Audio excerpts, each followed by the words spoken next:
Bonjour à tous et bienvenue dans cette nouvelle vidéo coup de cœur spéciale Sandrine Beau. Aujourd'hui, je vais vous parler de Peur dans la neige. Peur dans la neige, parmi tous les coups de cœur que je vais faire, c'est presque le coup de cœur des coups de cœur en fait.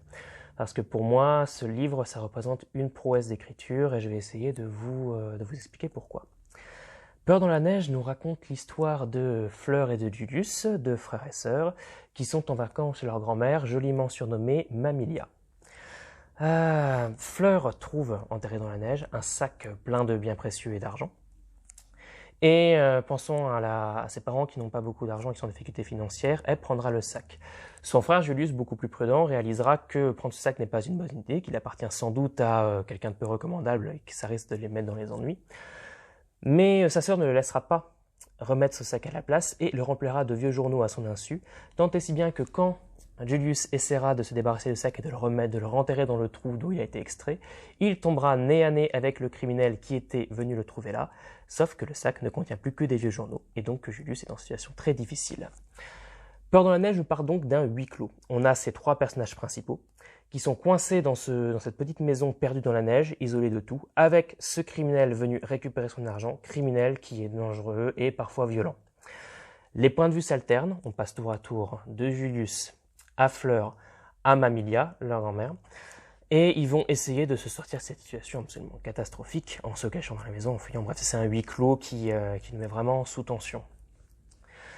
J'ai dit plutôt que ce livre était une prouesse d'écriture, et c'est parce que ce livre, sur ses 126 pages, nous fait vivre extrêmement de choses, beaucoup de choses avec beaucoup d'habileté. J'ai même dû faire une liste en fait pour répertorier tout ce qu'on a vécu. D'abord, il y a un suspense à huis clos, forcément, c'est l'histoire principale, avec la menace inquiétante de criminels. On a en plus deux super personnages dont les points de vue s'alternent. Alors, mention spéciale d'ailleurs à Mamilia, qui est un personnage génial, cette grand-mère vraiment super marquante. On a le quotidien de ces personnages qui est mis en place au début. On a leurs relations entre eux, qui sont franchement bien développées.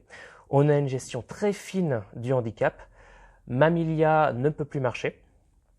Mais c'est pas du tout ce qui définit le personnage. D'ailleurs, j'ai pas commencé par ça en parlant, c'était très instinctif. Le handicap n'est pas minimisé pour autant. Il est là, il est très embêtant et forcément dans cette situation de huis clos, c'est une vraie barrière.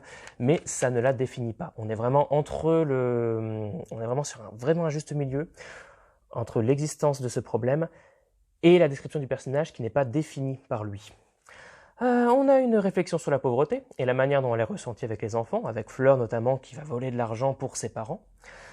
On a une référence historique à la résistance franche-comtoise que je ne vous raconterai pas parce qu'il faut vraiment la découvrir. Et on a une histoire d'amour superbe à la fin. Vraiment géniale cette histoire d'amour. Et tous ces éléments dont j'ai dû faire une liste, parce que ce roman se lit tellement naturellement, tellement facilement, avec tellement de fluidité, qu'on n'a pas l'impression qu'on ingère tout ça en fait. On vit beaucoup de choses sur un temps trop court parce qu'on aurait presque envie que ça se poursuive. Et ça, c'est magistral parce que tous les éléments que je viens de vous énumérer en fait, et il y en a bien d'autres, je suis sûr que j'en ai oublié, sont tous bien traités. Il n'y en a pas un qui est mal fait, qui est mal fichu. Ils sont tous là, ils servent tous à l'histoire, ils s'imbriquent tous dans ce huis clos qu'on vit au terme, ce qui fait que c'est jamais hors sujet. Ça s'imbrique dans l'hégémonie de la maison, dans les relations qu'ils ont entre eux, dans les difficultés que nos personnages ont à surmonter. Et voilà.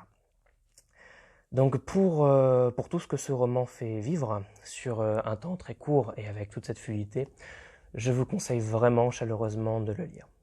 Voilà, moi je vous dis à la prochaine pour une autre vidéo spéciale Sandrine Beau.